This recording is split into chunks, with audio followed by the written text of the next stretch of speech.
আজকে আমরা দেখব যে কিভাবে মজিলা ফায়ারফক্সে অটোমেটিক আপডেটটা বন্ধ করা যায় পার্মানেন্ট ভাবে।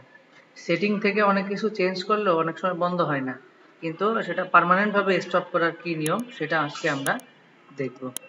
তো এর জন্য প্রথমে আমরা স্টার্ট বাটনে ক্লিক করে লিখব REGEDIT রেজি এডিট। আমরা রান অ্যাজ এইচ কি লোকাল মেশিন, তারপরে সফটওয়্যার চলে যাব আমরা নিচের দিকে,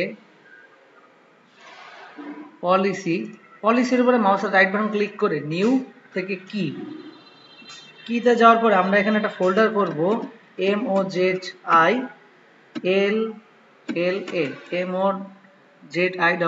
মজিলা।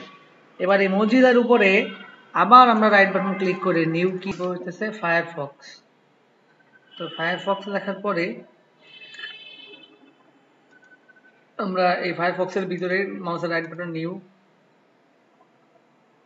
এখানে 32 বিটের উপর ক্লিক করে এখানে আমরা একটা কমান্ড লিখব DISLBLEAPPDATE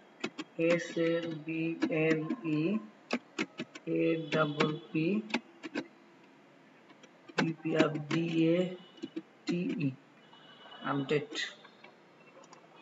লেখার পরে ডাবল ক্লিক করে ওপেন করব এবং ভ্যালু দিয়ে দেব,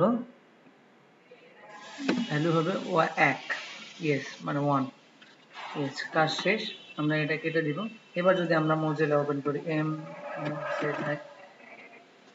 মজিলা ফায়ারফক্স, তাহলে আমরা টুলস থেকে অ্যাবাউটে যাই, দেখতে পারবো update disable by the organization. Thank you for watching.